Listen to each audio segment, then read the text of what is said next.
Rumah tangga Daehun dan Julia Prastini alias Jule kembali menyita perhatian publik. Setelah muncul kabar bahwa Daehun telah menggugat cerai istrinya, pihak Pengadilan Agama Jakarta Selatan justru membantah adanya pendaftaran perkara atas nama keduanya. Pernyataan ini membuat publik terkejut dan menimbulkan dugaan baru bahwa pasangan tersebut mungkin diam-diam memilih untuk rujuk. Isu itu semakin ramai diperbincangkan setelah banyak netizen yang budiman menilai Daehun mungkin mempertimbangkan masa depan 3 anak mereka sebelum mengambil keputusan besar.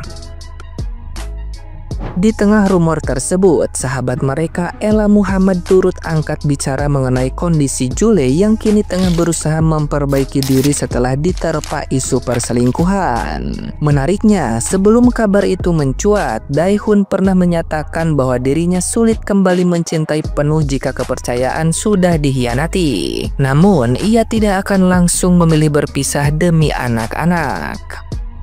Hingga kini, baik Daehun maupun Jule belum memberikan klarifikasi resmi terkait perceraian mereka, membuat publik terus menebak arah hubungan keduanya. Nah, gimana nih menurut netizen yang terhormat? Silahkan berkomentar ya. Guys, heboh lagi nih berita yang ini nih. Katanya Daehun dan si Jule itu rujuk hari ini guys. Itu dari statement Peradilan Agama. Ini bener nggak ya? Nah ini kita harus saring-saring dulu nih ya. Tentunya teman-teman ya, kalau seandainya ini benar ya, nah nggak jadi tuh ada yang namanya perkataan ya, yang katanya kalau sudah diselingkuhin dari orang yang friendly, suka bohong, sering-sering selingkuh, itu katanya adalah selamat dari musibah. Nah, berarti ini statementnya wrong gitu ya. Nah, kenapa? Karena kalau ini kembali beneran rujuk nih si Daehun dan si Jule, berarti itu sebesar itu cintanya Daehun kepada anak-anaknya ya.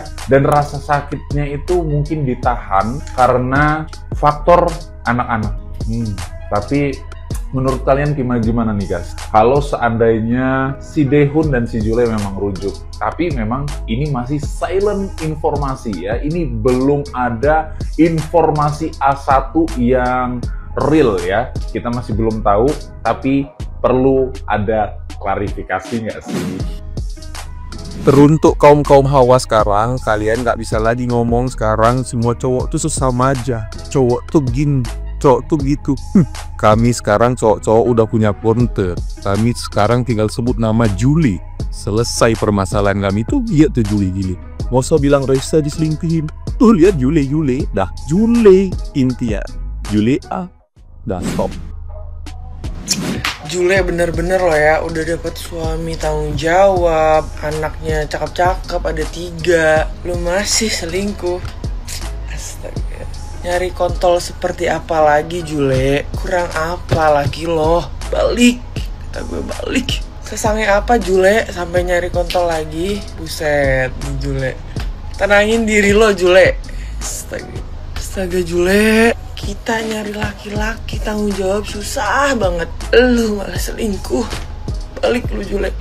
Sekarang juga buruan.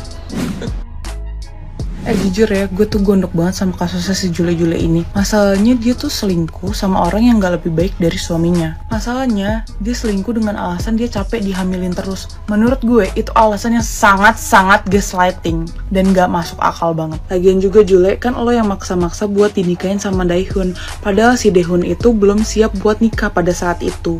Lo maksa-maksa, kalau enggak lo ngancem-ngancem pengen ninggalin dia. Jule, lo juga harus tahu ya, kalau tingkat faderless di negara kita ini cukup tinggi. Jadi seharusnya lo tuh bersyukur punya suami kayak si Daehun yang mau ngurusin anak-anak lo. Mana 3 anak masih kecil-kecil banget, tapi dia benar-benar bertanggung jawab banget sebagai bapak. Laga-lagaan lo sok cantik, lo malah pakai selingkuh. Mana selingkuhnya sama Opet lagi. Malu kan? Gue bingung. Iya, gue tahu semuanya itu tuh pasti ada sebab akibat. Tapi tetep aja kata gue, kalau udah selingkuh udah lu salah ya. Jadi kata gue, mending lu selesain, baru deh lu pacaran lagi.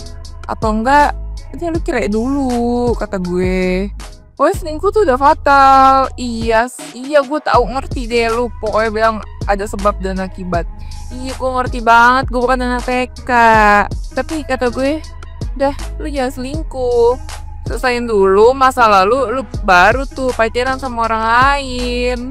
Nih, tetep aja selingkuh itu salah. Ya, Hey guys, Jule sama Sapri itu awalnya kenal dan ketemu tuh di mana sih sebenarnya? Soalnya dari awal berita itu tuh muncul ya, itu tuh sampai sekarang tuh aku bertanya-tanya banget, kok bisa Jule itu tuh kok bisa sama Sapri, kok bisa selingkuh sama Sapri? Sedangkan punya suami tuh si Daehoon ya udah gantengnya itu ya ganteng orang Korea gitu loh. Kok bisa? Kan Daehoon sama Sapri itu ibarat kayak langit sama gorong-gorong ya. Jadi kayak kok bisa gitu loh. Apakah si Sapri itu tuh adalah orang dari masa lalunya si Jule yang akhirnya Jule merasa ya nyaman gitu loh sama orang yang dari masa lalunya. Soalnya gini loh guys, perempuan itu kalau selingkuh itu kadang gak jauh-jauh dari kehidupan masa lalunya dia. Kayak misalnya sama temennya dulu, sama temen tongkrongan, atau sama TTM, atau sama HTS, atau bahkan sama mantan pacarnya sih. Yang mungkin dulu pernah bikin nyaman yang dari suaminya ini atau si Daehoon ini, si Jule tuh nggak ngedapetin rasa nyaman itu ya. Emang gitu ya, kadang-kadang tuh mantan itu selalu ngasih kenyamanan yang fana gitu ya. Kadang ya emang gitu kan guys, kan kalau misalnya perempuan itu kalau selingkuh tuh gitu kadang-kadang tuh nggak jauh dari kehidupan masa lalunya dia ya. Apa Sapri itu mantannya si Jule ya? Coba komen. Udah pada tahu kan kasusnya Jule sama Daehoon. Nah, gue mau bahas kenapa setiap perselingkuhan itu hampir selalu ketahuan pada akhirnya. Ternyata ini bukan sekedar karma teman-teman, tapi ini adalah algoritma. Dalam psikologi ada namanya istilah cognitive load. Bahasanya secara simpel, otak tuh bisa capek juga, terutama kalau disuruh mikir ganda. Bayangin ya, lo lagi ngomong sama pasangan lo sambil nutupin sesuatu.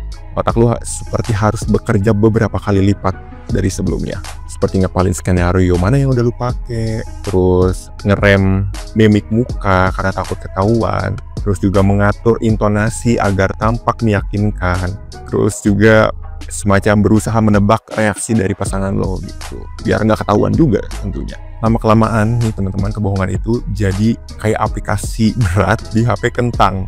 Awal-awal sih lancar, tapi lama-kelamaan mudah panas, terus nge-lag, akhirnya force close. Nah, dalam psikologi ada hal lainnya juga yang disebut cognitive dissonance, yaitu dimana otak berantem sama hati. Yang satu bilang aku sayang kamu, tapi yang satu lagi berbisik, kan lu punya simpenan EG gitu. Nah, disonansi ini yang bikin bocor. Kadang dari ucapan, kadang dari tatapan, kadang dari sikap kecil yang orang rumah udah hafal banget polanya. Manusia itu jago banget nih nangkep pola, tapi karena saking jagonya nangkep pola, mereka akan sadar terhadap perubahan-perubahan kecil di pasangannya gitu. Ada satu ahli micro expression, dia nemuin fakta menarik. Ternyata otak wajah manusia lebih jujur dari mulutnya teman-teman. Jadi waktu seseorang bohong, otak dan wajah itu sempat bentrok sepersekian detik ternyata. Wajah pengen jujur, otak nahan.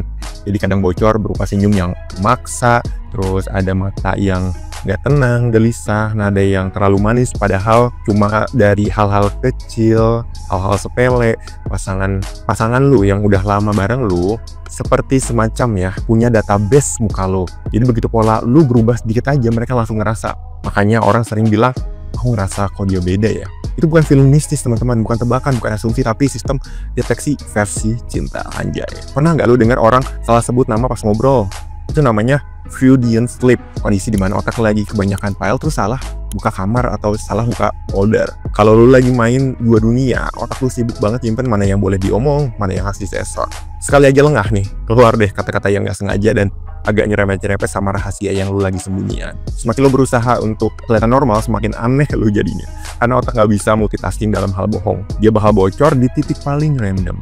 Jadi bukan karma yang kerja, tapi data. Manusia itu makhluk yang punya pola, teman-teman.